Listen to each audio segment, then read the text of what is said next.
Welcome to another math session here in Solve It with Sir Jude. Today we are going to discuss about word problems involving right triangle trigonometry. So magkakaroon tayo dito ng application ng trigonometric ratios. To be specific, we have sine, cosine, and tangent since yun lang naman yung makikita natin sa ating scientific calculator, as well as the real-life applications of angles of elevation and depression. So make sure na yung calculator mo ay nasa degree mode para at least same tayo na magiging answer pati solutions. So let us have some reminder about solving. So when our right triangles can be solved using trigonometric ratios. So una, right triangles can be solved when given a side, isang side lang at isang acute angle. Next, pwede nating makuha or ma-solve ang right triangle kung given tayo ng two sides. Okay? So, these two conditions ang minimum standards or minimum requirement para makapag-solve tayo ng right triangles using the trigonometric ratios. So, let us have some steps in order for us to solve word problems involving right triangle trigonometry. So, yung una, kailangan i-analyze muna natin at basahin ang problem. So, next, after mong mabasa, of course, you need to identify the given information and then as much as possible, you illustrate. So, hindi naman kailangan na maganda ang iyong drawing. Just a simple drawing na magpapakita ng mismong situation doon sa mismong problem, that will do. Next, number 3, determine the formula to be used. So when we talk about the formula to be used, we are speaking about the trigonometric ratio na magpipit doon sa ating problems, na magpipit doon sa mismong given. Okay? So next, number 4, solve for the unknown. And then for number 5, we need to state the final answer. So we should remember na kapag yung missing natin ay angle, we will be using the inverse of the trigonometric function that is being used. Okay. So now, we will go with your module. Okay, so this is our module. Ang pinapasagutan sa atin ay yung keep trying. So we have numbers 1 to 5. For this video lesson, magkakaroon tayo ng 3 items sa sasagutan natin. And that will serve as your guide in solving these problems in keep trying, numbers 1 to 5. So we will be answering numbers 1, 3, and 5 or all odd numbers. So let us start with problem number 1. So basahin muna natin at i-analyze, no? So suppose that a kite string forms a 35-degree angle with the ground when the string is out, assuming that it forms a straight line. What is the altitude of the kite or the height of the kite if the string attached on the ground is 25 feet away from the bottom of the kite? And we should also consider that the answer should be rounded off to the nearest thousandths. So next, i-identify naman natin kung ano yung mga given. So the first given, we have the 35-degree angle with the ground. So next, the string attached on the ground is 25 feet from the bottom of the kite. So let us now illustrate. After natin ma-identify yung given, we have there two objects. Yung point, kung saan magmumula yung sinulid ng kite, and then of course the kite. So it forms daw 35-degree angle with the ground. So ito yung 35-degree angle natin. So next, from the point kung saan magmumula yung string hanggang doon sa bottom ng kite, sa baba ng height ng kite, that is 25 feet. Ang pinapahanap sa atin, what will be the altitude? Kapag sinabing altitude, it pertains to the height. So since we are speaking about the altitude or the height, it forms a right angle. And if you can see, magkakaroon tayo dyan ng right triangle. Next, after tayo magkaroon ng right triangle, we will be identifying anong part si 25 feet at si H with respect to the given acute angle 35 degrees. Doon muna tayo kay H. Anong part ni right triangle with respect to the given acute angle 35 degrees is H? This is the opposite side. And automatically, this 25 feet is the non-hypotenuse side or the adjacent side with respect to the given acute angle 35 degrees. Next, after nating ma-identify yung mga parts ng ating right triangle, ano kayang trigonometric ratio ang magre-relate between the opposite side and the adjacent sides of our right triangle? That is using the tangent ratio. So we have tangent theta is equal to the opposite side over the adjacent side. So next, ang gagawin na natin is to substitute. Na-determine na natin yung formula, mag-substitute na tayo. So we now have tangent 35 degrees. So the given acute angle is 35 degrees is equal to the opposite side is h, kaya tayo dito nagkaroon ng h, over the adjacent side that measures 25 feet. So next, ang gagawin natin is to multiply both sides of the equation by 25 feet. Nagmumultiply tayo para mawala yung denominator. Remember na mas mahirap ang equation kapag ka-fraction. So eliminate natin yung fraction. So if we are going to multiply both sides by 25 feet, makakancel na ang ating denominator, which is 25 feet, at yung isang minultiply natin sa 25 feet. So therefore, it will result to 25 feet times tangent 35 degrees is equal to h. Upon using or pressing in your scientific calculators, ang magiging h value will be approximately 17.505188 and then followed by ellipsis dots. This ellipsis dots pertains to non-terminating values. So, ibig sabihin tuloy-tuloy mga values niya at hindi natatapos. Now, we already have the approximate value of h here. So, ang pinapahanap sa atin, we need to find the altitude of the kite or the height of the kite rounded to the nearest thousands. Ibig sabihin ng nearest thousands rounded to the nearest 3 decimal places. So, therefore, the final answer will be h is equal to 17 and 505 thousandths feet or simply 17.505 feet. So next, the final part is to state the final answer. So therefore, the height of the kite is 17 and 505 thousandths feet. Okay? So ayan, nandito na yung ating height ng kite. Okay, so next, let us proceed with item number 3. So for item number 3, the rope attached to a hot air balloon has length of 120 feet from a point on the ground. The point where the rope is tied is 88 feet away from the base of the hot air balloon's altitude. What is the angle of elevation from the point to the hot air balloon? And we need to round our answer to the nearest whole number. So if you can see, given tayo dito ng dalawang sides. So therefore, we can solve the given right triangle that can be formed. At ang hinahanap natin dito is angle of elevation. Therefore, we need to get or use the inverse of the trigonometric ratio that we will use later. Okay? So next, so we are given with the rope that is attached to the hot air balloon. Ang length daw ay 120 feet from a point on the ground. And then the next given, the point where the rope is tied is 88 feet away from the base of the hot air balloon's altitude. So meron naman tayong altitude, meron naman tayong height. So next, i-illustrate natin. So we have there two objects, the point and the hot air balloon. Ang sabi, from this point, hanggang dun sa balloon, or hot air balloon rather, we have a rope attached. So therefore, that is 120 feet. So next, doon daw sa baba ng altitude, hanggang doon sa point kung saan naka-attach yung rope, ang layo daw or the distance is 88 feet. So ang pinapahanap sa atin is the angle of elevation. So this will be the illustration of our given problem. And if you can see, it forms a right triangle. So sabi nga natin kanina, masosolve natin yung right triangle, kung ano man ang pinapahanap doon sa right triangle na yon, when we are at least given with two sides. So since two sides ang given dito sa number 3, kaya nating isolve. So next, i-identify natin anong part si 120 feet at 88 feet with respect to theta or theta. So yung 120 feet, that is the hypotenuse, and then the 88 feet, that will be the adjacent side. Next, we need to determine what formula are we going to use. What trigonometric ratio will relate the adjacent side and the hypotenuse? And that is cosine. Cosine ratio, we have adjacent side over the hypotenuse. So after identifying the formula, i-substitute na natin sila. So we have cosine theta or theta is equal to 88 feet over 120 feet. A matter of substitution. And if you can see, pwede natin i-cancel yung unit feet.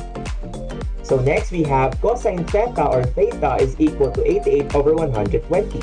Since we are speaking about angles, missing angles, we need to multiply both sides of the equation kung ano man yung inverse ng trigonometric function na given. Since cosine ito, we need to multiply it by the inverse, both sides. So therefore, we have arc cosine or cosine raised to negative 1.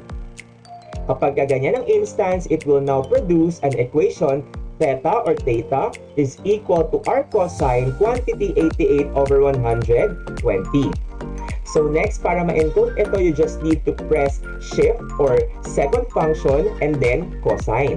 Then open parenthesis, 88 divided by 120 close parenthesis. Kapag ka-encode mo yan using your scientific calculator, the result will be approximately 42.8334 degrees. Since we are asked to find what is the angle of elevation to the nearest whole number, therefore, theta or theta is equal to 43 degrees. Okay? Since 8 ito, we need to add 1 to 42. So that will become 43 degrees. So to state our final answer, that will be the angle of elevation from the point, so this is the point, to the hot air balloon is 43 degrees. So ayan na, kompleto na natin si item number 3. So we will now go with item number 5. So this item number 5 is a quite tricky question. So a station tower is built in 2 sections to cater the need of Valenzuela learners on Wi-Fi since distance learning is being utilized. So meron tayong tower or station tower built in 2 sections. So meaning, merong first section and then may second section.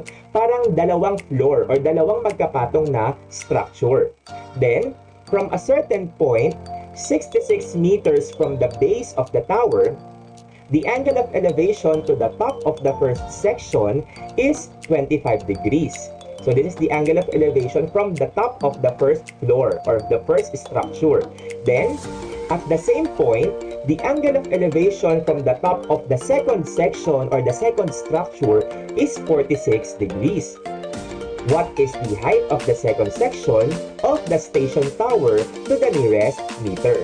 So, ang pinapahanap sa atin dito yung height ng second structure. Gaano ba kataas yung second structure? Okay? So, una, kailangan natin i-illustrate na identify na natin yung given. We have a point 66 meters from the base of the tower.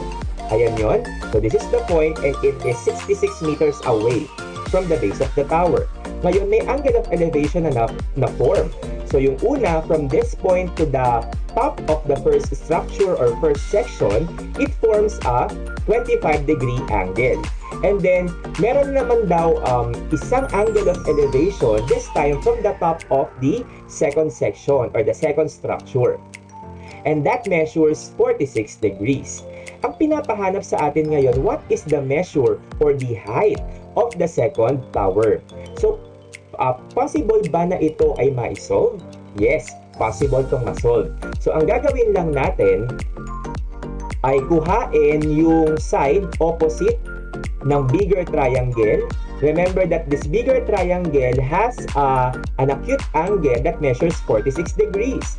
So pag nakuha natin yung kabuuan ng dalawa, ang gagawin naman natin kasunod is to consider this smaller triangle na ang reference angle ay 25 degrees.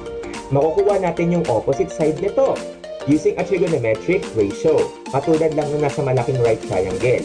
So kapag nakuha natin yung height nito, ang gagawin natin, isusubtract natin itong height na nakuha natin, yung first section, doon sa kabuuan ng dalawang tower, which is composed or binubuo or binuo noong mismong malaking right triangle.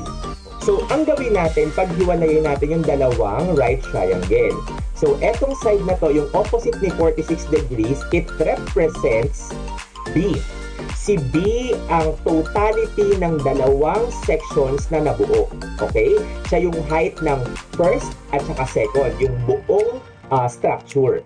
And then, for the right triangle, which is represented by the blue right triangle, etong side na to, which is opposite the 25 degrees, let us represent it as S. This is the height of our first section of the building. So, kapag nakuha natin si B, yung height ng total first and second, at saka si S, which is the height of the first section, kaya natin kuhain yung height ng second section, which is yun talaga yung mismong tanong.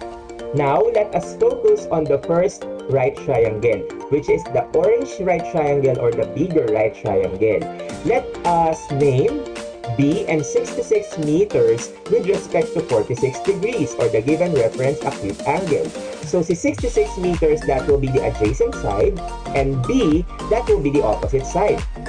Pangalanan naman natin yung nasa pangalawang right triangle, represented by the blue right triangle. With respect to the 25-degree reference acute angle, to 66 meters, that is the adjacent side, and S, that will be the opposite side. If you can see, parehas ang given. Opposite and adjacent sa bigger, opposite and adjacent sa smaller. Therefore, we can use tangent ratio in order for us to solve for B and S. So, isa-isahin natin. Doon muna tayo kay B. So, upon substitution using tangent ratio, tangent 46 degrees is equal to B over 66 meters. Now, to solve for the value of B, we need to multiply both sides by 66 meters to eliminate the fraction para mas madaling mag-solve. We can cancel 66 meters. Therefore, B is equal to 66 meters times tangent 46 degrees. Kapag in-encode mo to sa iyong scientific calculator, it will have an approximate value 68 and 345 thousandths meters. Hindi pa muna natin siya i-round off. Kailangan muna nating pagsamahin yung dalawang sides para makuha yung length ng second section bago tayo mag-round off to the nearest meter. So, nakuha na natin si B. How about S? So, same process. I-substitute lang natin yung mga given dito sa tangent ratio. So, that will now be tangent 25 degrees, since the reference angle is 25 degrees, is equal to S, the opposite side, over 66 meters. Same process katulad dito sa bigger right triangle, i-multiply natin both sides by 66 meters para ma-eliminate yung denominator. There. So we now have S is equal to 66 meters times tangent 25 degrees. Kapag in-encode sa calculator, we now have approximately 30 and 776 thousandths meters. So ang pinapahanap sa atin ay yung measure ng etong second section na to represented as X. Kung ang kabuuan measures 68.345 meters at yung first section measures 30.776 meters, ano kaya yung value ni X? Para makuha yung value ni X or the second section, that will just be equal to the height of the hole o yung dalawang section na magkapatong minus the height of the first section. So, i-substitute natin. So, ang height ng hole or the two sections, so that will be 68.345 meters. And then, minus the height of the first section. The height of the first section is 30.776 meters. Kapag sinubtract natin, we now have the height of the second section, which is 37.569 meters. And by that, since ito na yung answer natin, second section is 37.569 meters, pwede na tayong mag-round off to our desired value or place value. So the question is, what is the height of the second section of the station tower to the nearest meter? So therefore, we need to round this off to the nearest whole number. So therefore, the value of X or the height of our second section tower is 38 meters. Now, you have a guide in answering your keep trying activity. Kung hindi naman ito yung module na gamit mo, you can still have this as your reference in answering your activities na binigay ng iyong subject teachers. So this is now the end of our discussion about word problems involving right triangle trigonometry. So kung meron kang katanungan, please do not hesitate to put them on the comment section. Meron tayo mga comment section dyan. Titingnan natin kung ano yung mga questions na pwede nating sagutin.